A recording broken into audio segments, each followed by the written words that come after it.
नमस्कार दोस्तों, कर्मयोगा पॉडकास्ट में आप सभी लोगों का बहुत बहुत स्वागत है। आज के इस वीडियो से मैं शुरुआत करने जा रहा हूँ एक और नई गीता की, और उसका नाम है अष्टावक्र गीता।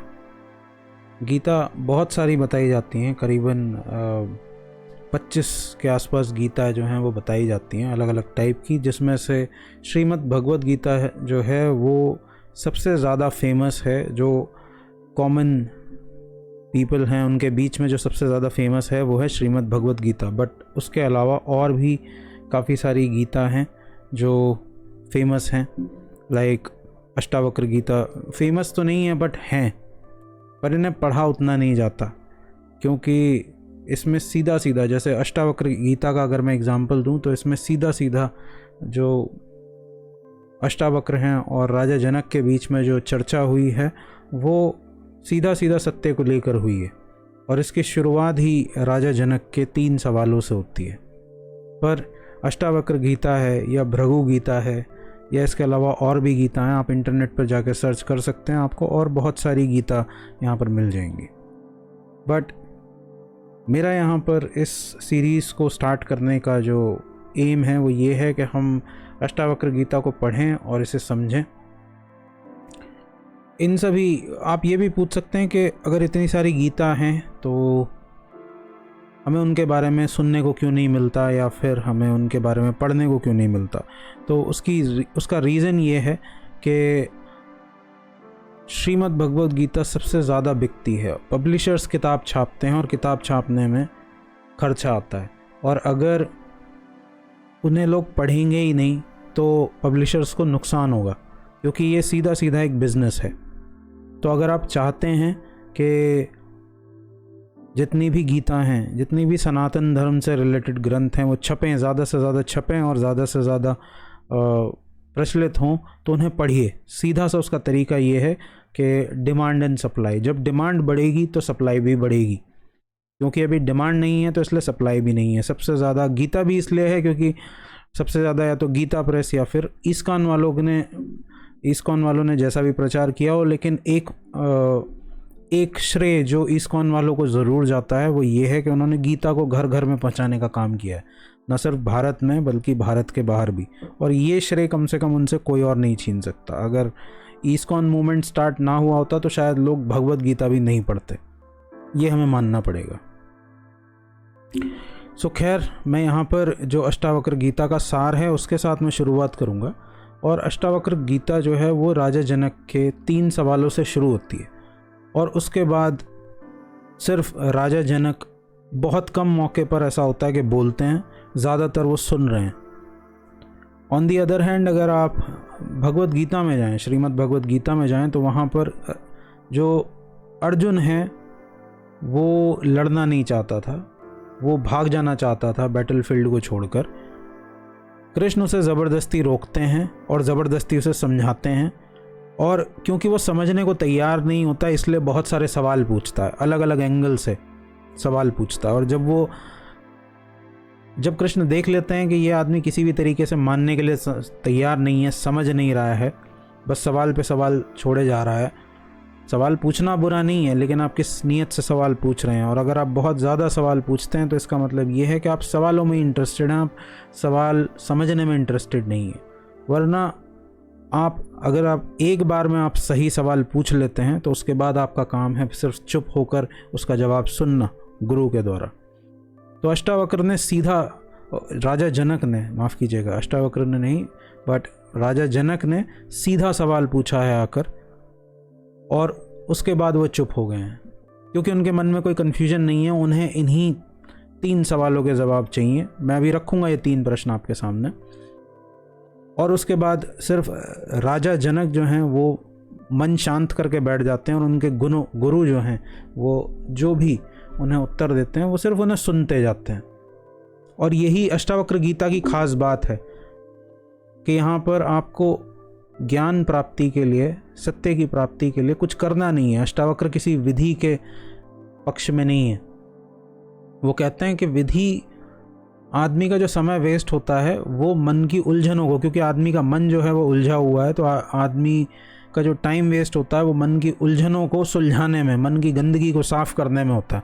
अदरवाइज़ बात बहुत सीधी सीधी है, अगर आप सीधा सीधा सुन लें तो आपको सीधा सीधा सत्य दिखाई भी दे जाएगा और सीधा सीधा सत्य समझ में भी आ जाएगा।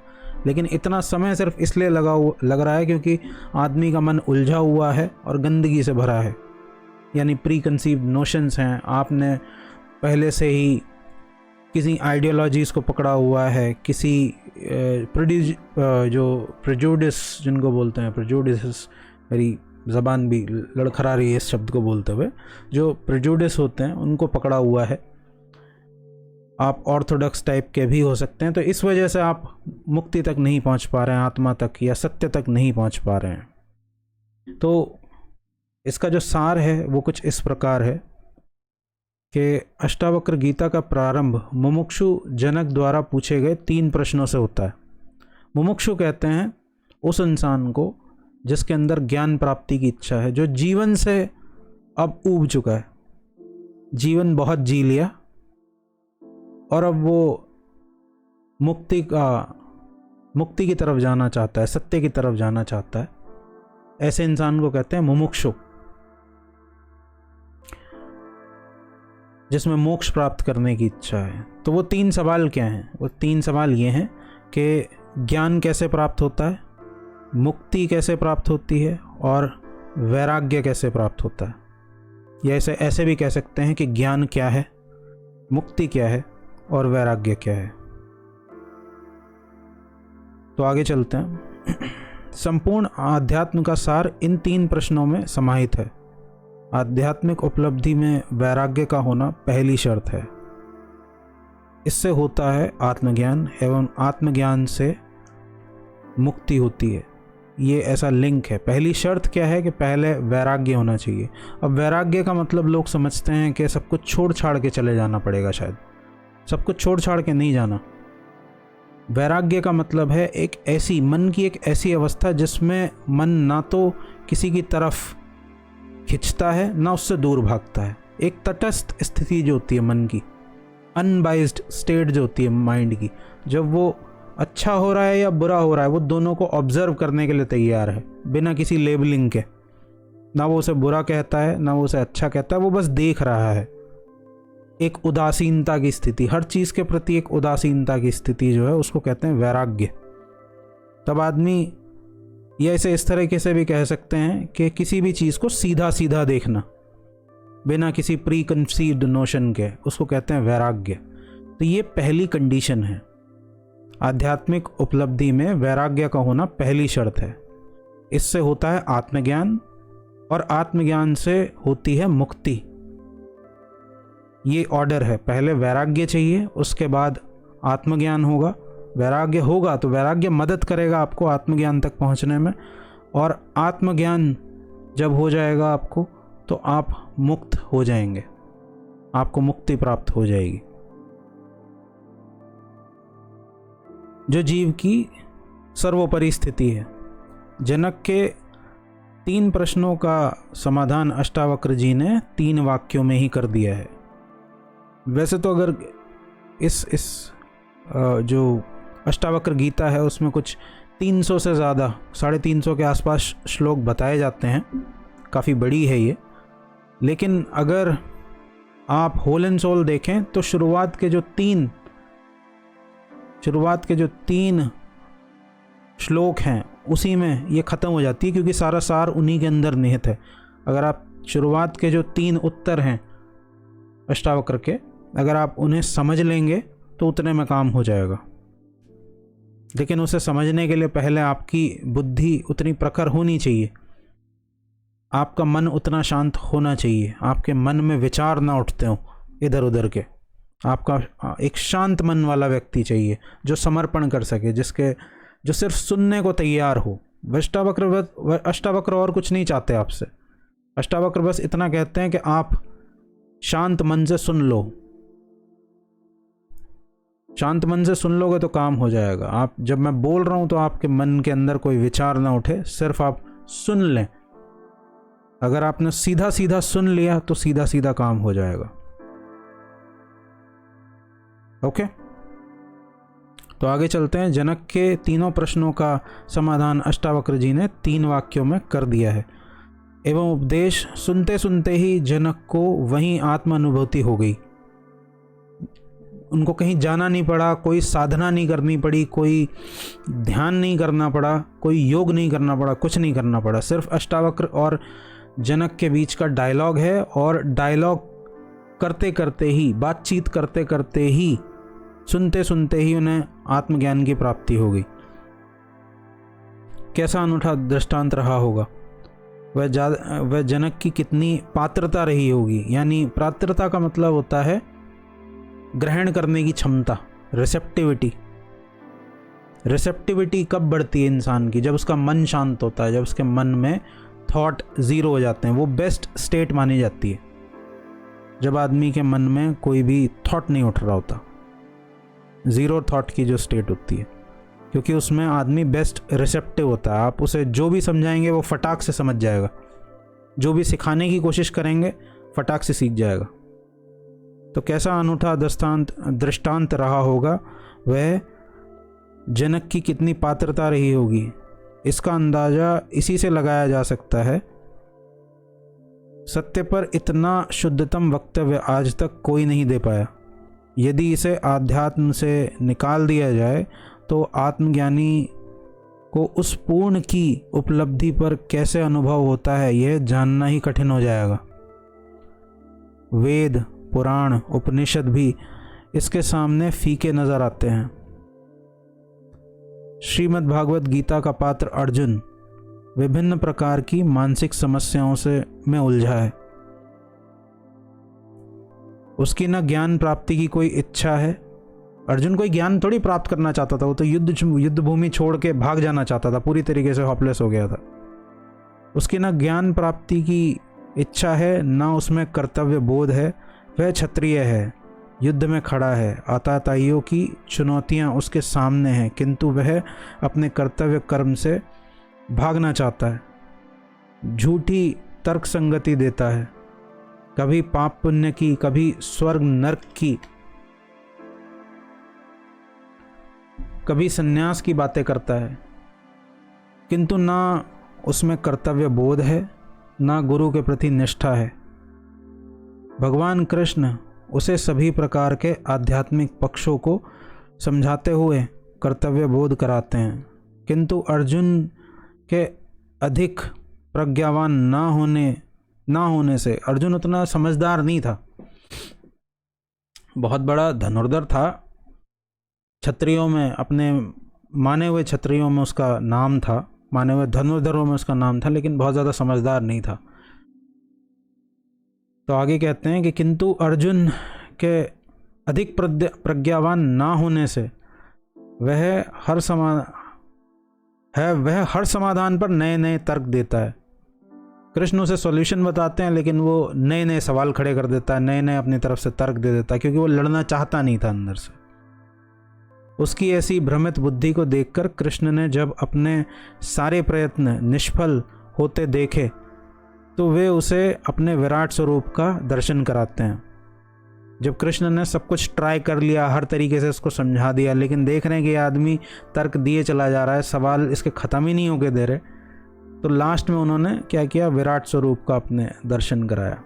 कभी हम गीता वाले सीरीज़ में चर्चा करेंगे कि कृष्ण का विराट स्वरूप है क्या। फ़िलहाल मैं उसकी चर्चा यहाँ पर नहीं करूँगा, फ़िलहाल आप सिर्फ साथ में रहिए। तो विराट स्वरूप का दर्शन कराते हैं। तब कहीं अर्जुन को कृष्ण के व्यक्तित्व का पता चलता है, तो वह समर्पण के साथ ही उस दिव्य वाणी का ग्राहक बन जाता है। अब सबूत मिल गया ना। तो वह उस दिव्य वाणी का ग्राहक बन जाता है, जिससे वह उस युद्ध को जीत सका। राजा जनक अर्जुन से कहीं अधिक नम्र, शुद्ध चित्त, मुमुक्षु, प्रतिभा संपन्न एवं गुरु में पूर्ण श्रद्धा रखते हैं। पूर्ण श्रद्धा का मतलब ही यही है कि अब एक बार आपने गुरु सिलेक्ट कर लिया, आप जान गए कि यही आदमी मुझे पहुंचा सकता है, यही मेरी मुक्ति का द्वार मुझे दिखा सकता है, तो फिर गुरु के आगे सवाल नहीं करना, सिर्फ गुरु जैसा जैसा करता जा रहा, जैसा जैसा बता रहा है वैसा वैसा आप करते जाओ। इससे आपको ये भी पता चल जाएगा कि गुरु सच्चा है कि गुरु झूठा है। बुद्ध ने यही किया था। बुद्ध जितने भी गुरुओं के पास गए, एनलाइटनमेंट से पहले जितने भी गुरुओं के पास गए, जिस गुरु ने जो कहा बुद्ध ने वैसा ही किया, बिल्कुल वैसा, एक भी सवाल नहीं खड़ा किया। किसी ने कहा कि पानी पी के रहो तो वो पानी पी के रहे, किसी ने कहा अपना खाना कम करते जाओ तो वो खाना कम करते चले गए, किसी ने कहा कि आधे चावल पर जियो तो वो आधे चावल पर भी जिए। लेकिन अंत में आके उन सभी गुरुओं ने बुद्ध के आगे हाथ जोड़ लिए कि भाई हम जितना बता सकते थे, हमें यहीं तक पता था, हमने यहाँ तक बता दिया, अब इससे आगे हमें कुछ नहीं पता, आप यहाँ से चले जाएं, क्योंकि आपके चक्कर में हमारे और शिष्य भी भागे जा रहे हैं कि अगर ये आदमी इतनी मेहनत कर रहा है और ये इस आदमी को कुछ नहीं मिल रहा तो हम तो इसके बराबर मेहनत कर भी नहीं सकते, हमारा तो पहुँचने का कोई चांस ही नहीं है फिर। तो राजा जनक अर्जुन से कहीं अधिक नम्र, शुद्ध चित्त, मुमुक्षु। शुद्ध चित्त का मतलब है जिसके अंदर उलझने नहीं है, जिसका जो चित्त है वो सीधा सीधा है, जिसका मन जो है वो स्ट्रेट फॉरवर्ड चीज़ों को देख सकता है। शुद्ध चित्त का मतलब होता है ये। मुमुक्षु यानी ज्ञान प्राप्ति। अर्जुन कोई ज्ञान प्राप्ति के लिए नहीं खड़ा था वहाँ पर, अर्जुन मुमुक्षु नहीं था। वो तो चांस ऐसा बन गया कि कृष्ण को ज्ञान देना पड़ा कि भाई ये तो छोड़ के भागने वाला है यहाँ से। अगर कृष्ण की मजबूरी हो गई, कहना पड़ेगा वहाँ पर, ज्ञान देना, नहीं तो कृष्ण कोई ज्ञान देना नहीं चाहते थे। और ये बात कृष्ण भी जानते थे कि ये इसके बस का है नहीं, वो तो मजबूरी में उसे समझाने के लिए उसे तरह तरह से समझाना पड़ा, वरना तो अर्जुन बिल्कुल भी मुमुक्षु नहीं था। तो मुमुक्षु, प्रतिभा संपन्न एवं गुरु में पूर्ण श्रद्धा रखते थे। उन्होंने एक भी शंका नहीं उठाई, ना झूठे तर्क दिए, गुरु के कहते ही समर्पित हो गए। समर्पण का मतलब है गुरु को बिना किसी विचार के सुनना, जैसा गुरु कहे वैसा ही करना, बिना किसी विचार को उठाए। लेकिन बिना किसी सवाल को उठाए का मतलब ये नहीं है कि अंधभक्त हो जाना। बिना किसी सवाल को उठाए का मतलब है कि आप जब फॉलो करेंगे तो गुरु जैसा बता रहा है वैसा रिजल्ट आ रहा है या नहीं आ रहा, आप देखते जाइए। आप सवाल मत उठाइए, जैसा गुरु कह रहा है बस वैसा करते जाइए और देखिए कि जैसा गुरु ने बताया है मुक्ति के बारे में वैसा हो भी रहा है या नहीं हो रहा है। तो होगा तो आपको पता चल जाएगा, नहीं होगा तो भी आपको पता चल जाएगा। लेकिन उसके लिए क्या चाहिए? उसके लिए पूर्ण समर्पण चाहिए। तो उन्होंने ना तो कोई शंका उठाई, ना कोई झूठे तर्क उठाए, गुरु के कहते ही समर्पित हो गए। यह समर्पण ही द्वार बन गया जिससे गुरु उनमें फौरन प्रवेश कर गए, यानी गुरु के शब्द उनमें फौरन प्रवेश कर गए। पूर्ण बोध से ही घटना घट गई और कुछ करना भी नहीं होता, सिर्फ बोध, समझ जाना होता है। समझ जाओ इतना काफ़ी है। जो समझते नहीं है उन्हें कोई विधि देनी पड़ती है, क्योंकि टाइम पास कराना है ना। तो गुरु क्या करे? गुरु की फिर मजबूरी हो जाती है, क्योंकि ये आदमी समझ नहीं रहा।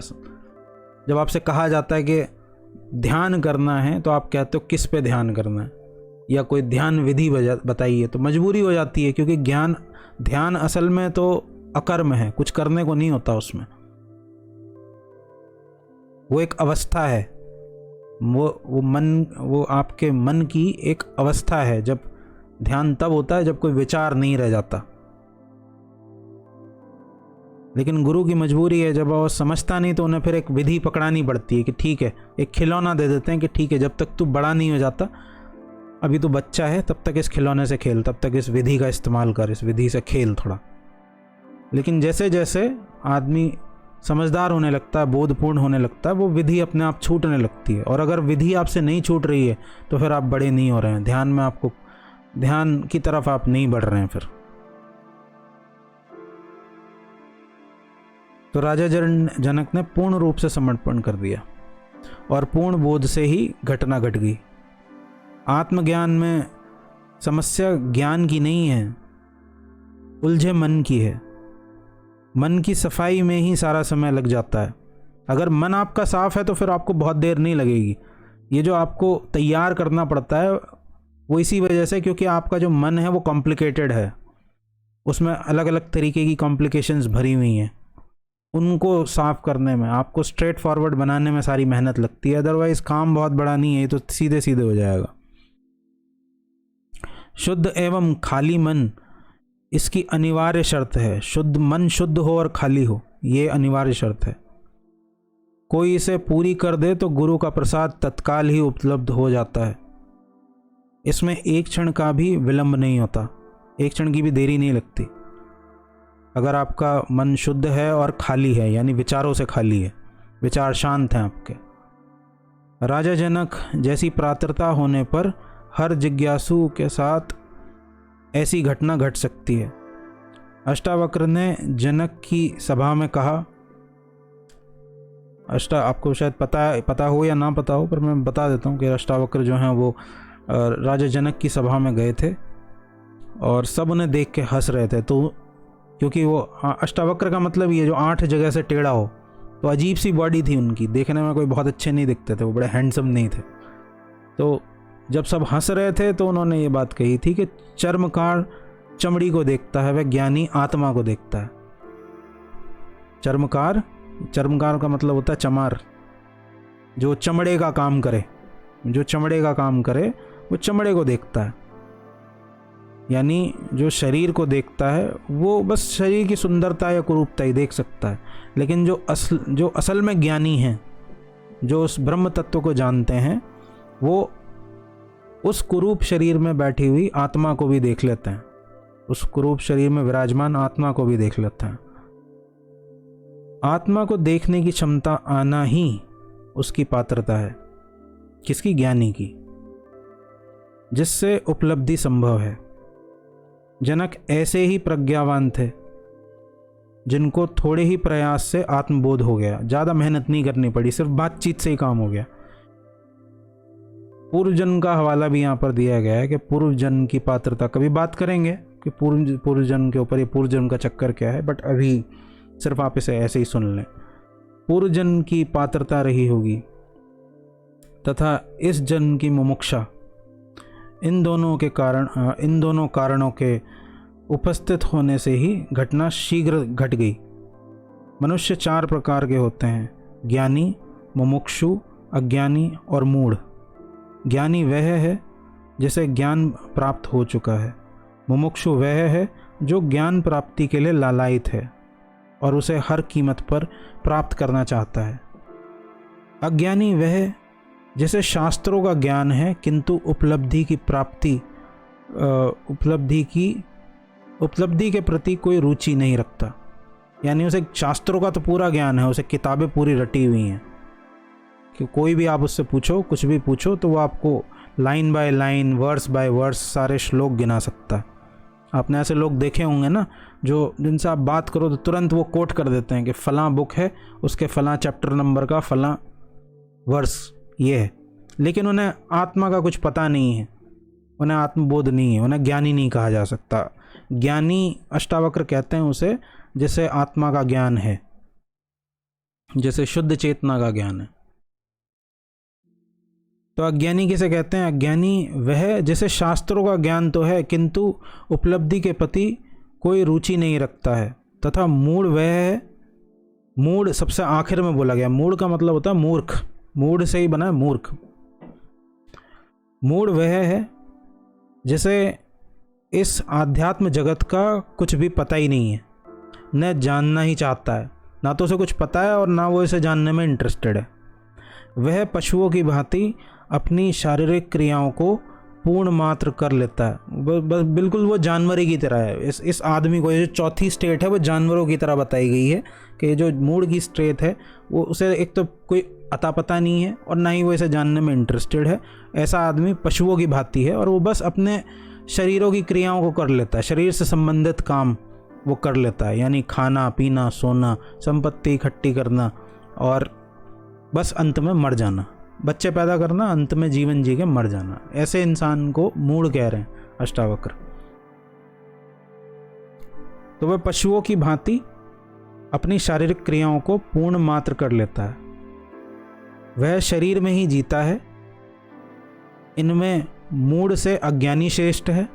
अब यहाँ क्रम बना रहे हैं वो कि मूढ़ होने से अज्ञानी होना श्रेष्ठ है और अज्ञानी से मुमुक्षु श्रेष्ठ है। इस तरह से आपको लेवल बढ़ाना है अपना। ओके, और ज्ञानी सर्वोच्चम स्थिति है, सर्वोच्च स्थिति है। ओके, ज्ञानी मूढ़ को चाहिए कि वो ज्ञानी अज्ञानी की तरफ बढ़े, यानी जानना शुरू करे, उसके अंदर ये इच्छा पैदा हो कि आखिर ये है क्या, मुक्ति क्या है, वैराग्य क्या है, ज्ञान क्या है। और उसके बाद जो किताबें पढ़ ले, जिसके पास किताबों का ज्ञान आ जाए, शास्त्रों का ज्ञान आ जाए, उसे चाहिए कि वो मुमुक्षु बने, यानी उसे किताबों का तो पूरा ज्ञान है, उसने मुक्ति के बारे में सब कुछ पढ़ रखा है, लेकिन उसे मुक्ति का कुछ अता पता नहीं है, तो वो मुमुक्षु की तरफ जाए। उसके अंदर ये प्यास पैदा हो कि मैं, ठीक है, शब्द तो मैं समझता हूँ, लेकिन अब मैं इस शब्द के अलावा मैं असली मुक्ति की तरफ भी जाना चाहता हूँ। और मुमुक्षु से ऊपर क्या होता है, ज्ञानी। वो श्रेष्ठतम स्थिति है जब आप जान लेते हैं, जब आप सत्य को जान लेते हैं, आत्म तत्व को जान लेते हैं। कुछ चीज़ों का अस्तित्व है किंतु उनके प्रमाण नहीं जिए जा सकते। यहाँ पर इसी को रेफर किया जा रहा है कि कुछ चीज़ों का अस्तित्व है। यहाँ पर सत्य की बात की जा रही है, आत्मा की बात की जा रही है कि कुछ चीज़ों का अस्तित्व है किंतु उनके प्रमाण नहीं दिए जा सकते। जो आँखों से देखने की हैं, जिसका स्वयं अनुभव किया जा सकता है, उनको प्रमाणों से सिद्ध करना असंभव है। प्रेम, जैसे प्रेम, दया, करुणा, दर्द, पीड़ा, आनंद को नहीं दिखाया जा सकता, ना उन्हें प्रमाणित किया जा सकता है। ये सारी क्वालिटीज़ हैं कि भाई इन्हें इंसान कैसे चलता है कि अगर आप सत्य की बात कर रहे हो या आत्मा की बात कर रहे हो तो दिखाओ, पहले प्रूफ करो। तो यहाँ पर एक छोटा सा एग्जाम्पल दिया गया है कि जैसे प्रेम है, दया है, करुणा है, दर्द है, पीड़ा है, आनंद है, इनको दिखाया नहीं जा सकता, ना ना प्रमाणित किया जा सकता है। इसके एकमात्र प्रमाण क्या है? आप खुद हैं, क्योंकि ये सारी चीज़ें बस आपको अनुभव होती हैं अपने शरीर के अंदर। उसी तरीके से सत्य को भी आपको खुद ही प्रमाण बनना पड़ेगा उसका। अगर आप कहें कि बाहर सिद्ध करके दिखाइए, तो बाहर सिद्ध करने का कोई तरीका नहीं है। और जो भी बाहर सिद्ध करने में लगे रहते हैं वो सबसे बड़ी मूर्खता करते हैं। फिर आप कह सकते हैं कि सर आप भी तो सिद्ध करने में लगे हुए हैं। नहीं, मैं सिद्ध करने में नहीं लगा हुआ, मैं बस आपको शेयर कर रहा हूँ, मैं आपके साथ इसे साझा कर रहा हूँ। आपको इसे मानना है, मतलब इस रास्ते पर चलना है, आप चल सकते हैं, ना चलने के लिए भी आप मुक्त हैं। बुद्ध जब अपनी बात कहते हैं किसी से, या महावीर जैसे लोग किसी से कुछ कहते हैं, तो वो ज़बरदस्ती नहीं करते, प्रूफ करने के लिए नहीं कहते, वो बस एक फैक्ट बता देते हैं। आपको मानना है आपकी मर्जी, नहीं मानना आपकी मर्जी, पर वो एक नई दुनिया का द्वार आपके सामने खोलते हैं। ओके, तो क्या कह रहे हैं कि प्रेम, दया, करुणा, दर्द, पीड़ा, आनंद को नहीं दिखाया जा सकता है, ना उन्हें प्रमाणित किया जा सकता है। ये स्वयं के ही अनुभव से आती हैं। बुद्धि की एक सीमा है, वहां तक कि जहां ये निर्णय ले सकती है। बुद्धि की एक सीमा है, एक तार्किक सीमा है, और कहां तक ये तार्किक सीमा जाती है? जहां तक ये निर्णय ले सके, जहां तक ये डिसीजन ले सके। आत्मा, परमात्मा, ब्रह्म आदि उसकी पकड़ से बाहर हैं। ये इंद्रियों के विषय ही नहीं हैं। इंद्रियां स्थूल को पकड़ सकती हैं, यानी स्थूल का मतलब है कोई ऑब्जेक्ट, कोई मैटर से बनी हुई चीज, उसी का पता चलता है इंद्रियों को, यानी सेंसेस को। सेंसेस स्थूल को पकड़ सकती हैं, सूक्ष्म छूट जाता है। सूक्ष्म को, ये बहुत सूक्ष्म है। सूक्ष्म का मतलब है बहुत बारीक। सूक्ष्म का एक तो मतलब होता है छोटा, एक मतलब होता है बहुत सटल।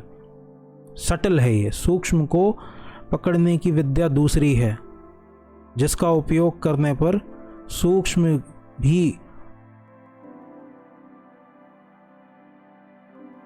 भी प्रकट हो जाता है।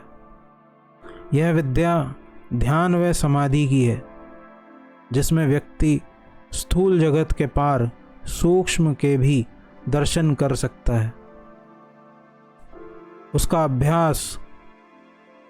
आभास या बोध प्राप्त कर सकता है।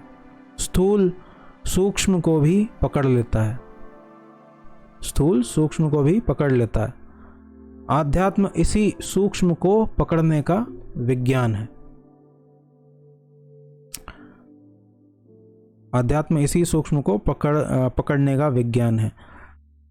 इसकी कुछ शर्तें हैं जिन्हें पूरा किए बिना सूक्ष्म का ज्ञान नहीं हो सकता।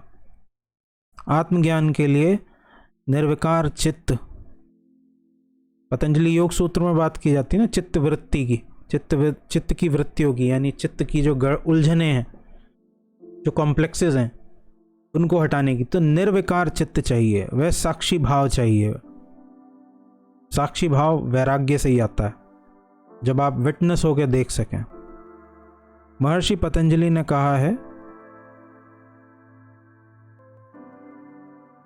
महर्षि पतंजलि क्या कहते हैं कि चित्त की वृत्तियों का निरोध ही योग है। योग और कुछ नहीं है, योग एक्सरसाइज करना नहीं है जैसा कि लोग समझते हैं। महर्षि पतंजलि कहते हैं कि चित्त की वृत्तियों का निरोध करना ही योग है। आपको सिर्फ चित्त में जो वृत्तियां हैं, यानी जो बीमारियां हैं, जो कॉम्प्लेक्सेस भरे हुए हैं, सिर्फ उनको हटाना है। योग अपने आप हो जाएगा। योग आपको करना नहीं पड़ेगा। लोग सोचते हैं कि योग करना पड़ता है, ये लोगों की सबसे बड़ी भूल है। योग तो एक कॉन्सिक्वेंस है, एक परिणाम है, एक रिजल्ट है। किस चीज़ का? जब चित्त की सारी वृत्तियां हट जाती हैं। आप चित्त वृत्तियों को हटा दीजिए, जो आपका माइंड है उसके सारे कॉम्प्लेक्सेस को हटा दीजिए, उसे रिफाइन कर दीजिए, और योग अपने आप हो जाएगा। इन चित्त की वृत्तियों को रोकने की भिन्न भिन्न विधियां हैं, किंतु उच्च बोध होने पर इन विधियों की आवश्यकता नहीं पड़ती। ये भी जान लो, ये विधियां हैं किन के लिए? जिनका बोध अभी उतना मैच्योर नहीं हुआ है, जिनकी प्रज्ञा उतनी मैच्योर नहीं हुई है, समझ उतनी मैच्योर नहीं हुई है। तो भिन्न भिन्न विधियां योग में बताई गई हैं, किंतु उच्च बोध होने पर इन विधियों की आवश्यकता नहीं पड़ती। भगवान बुद्ध ने भी कहा है कि जो समझ सकते हैं उन्हें मैंने बोध दिया है, जो समझ सकते हैं मैंने उन्हें बोध दिया है, वे ना समझो को मैंने विधियां दी हैं। गुरु की मजबूरी है, जो समझ नहीं सकते विधियां उनके लिए होती हैं। जो समझ सकते हैं उनके लिए तो सीधा सीधा मार्ग है, सीधा सीधा काम हो जाता है। ना समझो के लिए बोध काम नहीं करेगा, उनके लिए विधियां हैं तब तक, जब तक वो समझदार नहीं हो जाते।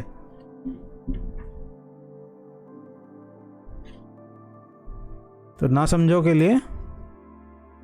के लिए बोध नहीं काम में आएगा, उनके लिए विधियां ही ठीक हैं। राजा जनक में बोध था, विद्वान थे, समझ थी, अतः अष्टावक्र ने उन्हें विधियां नहीं बताई, कोई विधि नहीं बताई। ना यम नियम समझाने को कहा, ना आसन बताए, मुद्रा प्राणायाम बताए, ना जप तप के लिए कहा, ना गायत्री मंत्र के लिए कहा, या गायत्री पुरस्चरण करवाया, ना पूजा पाठ की शिक्षा दी। सीधा बोध को छुआ, वह जनक जाग उठे और कुछ करना नहीं पड़ा। गुरु ने भी उपयुक्त पात्र देखकर अपनी पूरी शक्ति का उपयोग किया। गुरु ने भी उपयुक्त पात्र देखकर अपनी पूरी शक्ति का उपयोग किया होगा, तभी यह घटना घटी होगी। अष्टावक्र का ज्ञान प्राप्ति हेतु मात्र इतना ही कहना था कि आत्मज्ञान के लिए कुछ करना नहीं है, क्रिया मात्र बंधन है। कुछ करना ही बंधन है आपका, क्योंकि करना मन की बीमारी है, मन किए बिना नहीं रह सकता। आत्मा को कुछ करना नहीं होता, आत्मा को कर्म से हट जाना होता है, या इसे ऐसे भी कह सकते हैं कि आत्मा कर्म से हटी ही हुई है। आत्मा के लिए कर्म नहीं है।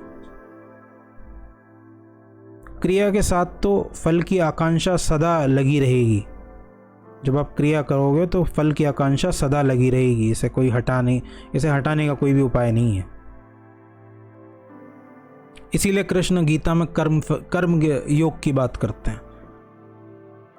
लोग ये पूछते हैं अक्सर कि कृष्ण कहते हैं गीता में कि कर्म कर, फल की इच्छा मत कर, लेकिन ऐसा हो कैसे सकता है? लेकिन लोगों ने कभी इसे सही समझा ही नहीं है। कृष्ण ये नहीं कहते कि कर्म कर और फल की इच्छा मत कर। कृष्ण ये कहते हैं कि अगर कर्ता तुम्हारा ठीक है तो उससे सही कर्म निकलेगा, और अगर करने वाला ठीक है तो उससे सही कर्म निकलेगा, और सही कर्म निकलेगा तो फिर फल की चिंता तुम्हें करने की ज़रूरत नहीं है, फिर फल की चिंता होगी ही नहीं। तो पहला कौन है? कर्ता। कर्ता को ठीक कर लो तो उससे सही कर्म निकलेगा, और सही कर्म से सही फल भी अपने आप आ जाएगा। लेकिन लोग इसे कुछ और ही समझ के बैठे हुए हैं। दिक्कत ये है। तो अष्टावक्र का ज्ञान प्राप्ति हेतु मात्र इतना ही कहना है कि आत्मज्ञान के लिए कुछ करना नहीं होता, क्रिया मात्र बंधन है। क्रिया के साथ तो फल की आकांक्षा सदा लगी रहती है, इनके साथ अपेक्षाएं जुड़ी रहती हैं, यही मुक्ति में बाधाएं बन जाती हैं। अष्टावक्र ने समाधि को भी बाधा बताया है। समाधि को मतलब समाधि की इच्छा को, कि समाधि हो जाए, समाधि हो जाए, समाधि लग जाए, समाधि लग जाए। इसलिए यहाँ कहा जा रहा है कि अष्टावक्र ने समाधि को भी बाधा बताया है। अष्टावक्र का सारा उपदेश बोध का है, जागरण का है, कि सिर्फ समझो चीज़ों को, इच्छा मत करो, बेमतलब के विचार मत पैदा करो अपने अंदर। कि लोग समाधि के बारे में सुन लेते हैं तो अब समाधि की इच्छा, समाधि के बारे में मन फिर कल्पना करने लगता है। इसीलिए सीधा सीधा बात नहीं करते कभी भी, क्योंकि मन की बीमारी यही है कि उसे जिस चीज़ के बारे में बता दो वो जाने बिना ही उसकी कल्पनाएं करने लगता है, और सारा खेल, जहाँ कल्पना करने लगता है सारा खेल गड़बड़ हो जाता है। फिर उस कल्पना से पहले उसे बचाना पड़ता है। तो इसलिए अष्टावक्र का सारा उपदेश जो है वो बोध का है, जागरण का है। मनुष्य शरीर, मन, बुद्धि, अहंकार में जीता है, इन्हीं से उसे सुख दुख का अनुभव होता है। काम, क्रोध, लोभ, मोह आदि इन्हीं से जुड़े हैं, इन्हीं के कारण वह भोगों में रुचि लेता है। जीवन जीने में कोई समस्या नहीं है, किंतु उसने अपने दृष्टिकोण में ही उसे समस्या बना दिया है। जीवन अपने आप में कोई समस्या नहीं है, लेकिन आदमी का जो देखने का ढंग है वो ऐसा है कि उसे हर चीज़ समस्या दिखाई देती है। तो उसने अपने दृष्टिकोण में ही उसे समस्या बना दिया है। जैसे मकड़ी स्वयं जाला बनाती है, वह स्वयं ही उसमें फंस जाती है। आदमी खुद ही इच्छाएं बनाता है पहले तो, और फिर खुद ही उन्हीं इच्छाओं के जाल में फंस के रह जाता है, और फिर फ्रस्ट्रेशन, विषाद, डिप्रेशन, एंजाइटी, डिसऑर्डर्स फिर ये पैदा होते हैं। ऐसी स्थिति जीव की है कि ये सभी बंधन उसके स्वयं निर्मित हैं, वह स्वयं ही इनमें उलझ कर रह गया है। किंतु मनुष्य न शरीर है, न मन है, न बुद्धि है, न अहंकार, वह शुद्ध चैतन्य मात्र है। शरीरस्थ यह चैतन्य ही आत्मा है, शरीर में स्थित। शरीरस्थ का मतलब होता है शरीर में स्थित। यह जो चैतन्य है, ये जो कॉन्शियसनेस है, चैतन्य ही आत्मा है। वह विश्व की समस्त आत्माओं का एकत्व भाव ही ब्रह्म है। विश्व की समस्त आत्माओं का एकत्व भाव ही ब्रह्म है। यानी जब वो जान लें कि वो अलग शरीर अलग अलग हैं, लेकिन वो एक्चुअल में जो बेस मटेरियल है, वो जो बेस एलिमेंट है, वो सबका सेम है। दोनों ही अभिन्न हैं।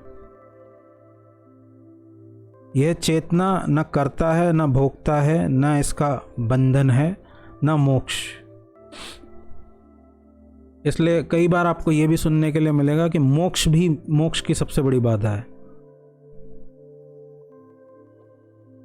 यह सबका साक्षी, निर्विकार, निरंजन, क्रिया रहित एवं स्वयं प्रकाश है। यह समस्त सृष्टि में व्याप्त है, वह समस्त सृष्टि इसमें व्याप्त है। सृष्टि का मूल आधार ही यह चेतना है। सृष्टि इसी चैतन्य की अभिव्यक्ति मात्र है। सृष्टि अनित्य है, यह चैतन्य शाश्वत है, वह नित्य है। ऐसे चैतन्य का बोध हो जाना ही मुक्ति है। इसी मुक्ति के लिए अष्टावक्र जी का कहना है कि इन सांसारिक विषयों के प्रति जो तुम्हारी आसक्ति है उसे विष के समान छोड़ दो तथा स्वयं को वही शुद्ध चैतन्य आत्मा मानकर उसमें निष्ठापूर्वक स्थिर हो जाओ। यही है वैराग्य। यही है वैराग्य, ज्ञान व मुक्ति का रहस्य। अष्टावक्र ने सारे आध्यात्म का रहस्य मात्र 3 सूत्रों में खोल कर रख दिया। यह गुरु की महत्ता है। वह शिष्य को पात्रता, वह शिष्य की पात्रता की उसे जनक ने उसी क्षण ग्रहण कर लिया। ये मतलब राजा जनक की पात्रता थी, रिसेप्टिविटी थी कि उन्होंने जब उन्होंने बताया तभी उसे ग्रहण कर लिया। ना कोई तर्क वितर्क किया, ना शंका प्रकट की, ना अविश्वास, ना अपनी बुद्धि व शास्त्रीय ज्ञान को बीच में आड़े आने दिया। ये सबसे मुश्किल काम है कि जब आपको कोई समझा रहा हो तो समझना, बैठ के सिर्फ समझना, अपने सारे प्री कंसीव नोशंस को उठा के साइड में, सारी आइडियोलॉजीज को साइड में उठा के रख देना और सिर्फ सुनना और समझना। और राजा जनक ने यही किया कि ना तो उन्होंने कोई तर्क वितर्क किया, ना शंका प्रकट की, ना अविश्वास, ना अपनी बुद्धि व शास्त्रीय ज्ञान को बीच में आड़े आने दिया। राजा जनक को भी शास्त्र ज्ञान खूब था और ये बिल्कुल भी आसान काम नहीं है। तो आगे कहते हैं कि पूर्ण श्रद्धा से इन सूत्रों को अमृत के समान पी गए। इस कथन के उपरांत अष्टावक्र जी मन, अहंकार, शरीर, चैतन्य आत्मा की थोड़ी सी व्याख्या मात्र देते हैं जिससे ये तथ्य जनक को ग्रहण हो जाए। इतने कम श्रम से जनक को पूर्ण आत्मबोध हो गया तथा वे उसकी अभिव्यक्ति देने लगे। यानी वो वैसे ही जीना, जैसा उन्हें आत्मबोध हुआ उसी के हिसाब से उन्होंने फिर जीना भी शुरू कर दिया, उसे अपने जीवन में उतारना शुरू कर दिया। बहुत टाइम नहीं लगा, वो बस अष्टावक्र से मिलने गए और वहाँ से जब लौटे तो वो आत्मज्ञानी व्यक्ति हो चुके थे, तो वो समाधिस्थ हो चुके थे और वो उनके जीवन में झलकता था। ऐसा नहीं होता कि आध्यात्म अलग है और जीवन अलग है। जब आदमी उस स्थिति तक पहुंच जाता है तो वो उसके जीवन में भी झलकता है। अष्टावक्र को विश्वास तो हो गया कि इसे आत्मबोध तो हो चुका है, किंतु उसे और सुदृढ़ बनाने के लिए जनक की परीक्षा हेतु उनसे अनेक प्रश्न करते हैं। जनक इस परीक्षा में खरे उतरते हैं। कितने अद्भुत व्यक्ति रहे होंगे जनक भी। कहा जाता है कि राई की ओट में पर्वत छिपा होता है, किंतु उस राई की ओट को भी राई की ओट का मतलब है कि राई के अंदर एक महान पर्वत छिपा होता है, किंतु उस राई की ओट को भी कोई सद्गुरु ही हटा सकता है। यह पर्दा आत्मा पर नहीं, हमारी दृष्टि पर पड़ा होता है।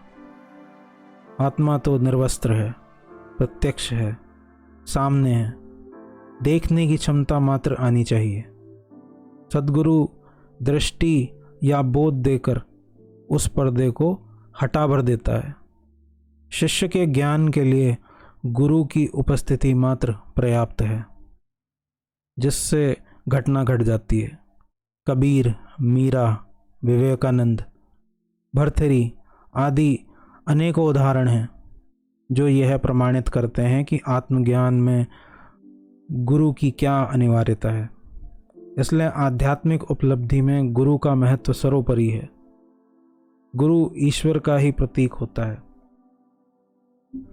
अब ये एक बड़ी गजब बात है कि बुद्ध को ज्ञान खुद से हुआ था, लेकिन बुद्ध बहुतों के गुरु बने, बहुतों को ज्ञान प्राप्ति तक पहुंचाने में उन्होंने मदद दी। इसलिए गुरु का महत्व बहुत बड़ा है। गुरु को ईश्वर का रूप कहा गया है, इसलिए गुरु को ईश्वर से भी पहले रखा गया है। इसलिए आध्यात्मिक उपलब्धि में गुरु का महत्व सर्वोपरि है। गुरु ईश्वर का ही प्रतिरूप होता है, वही ईश्वर का साकार अवतार है, वह ईश्वर का साकार अवतार है।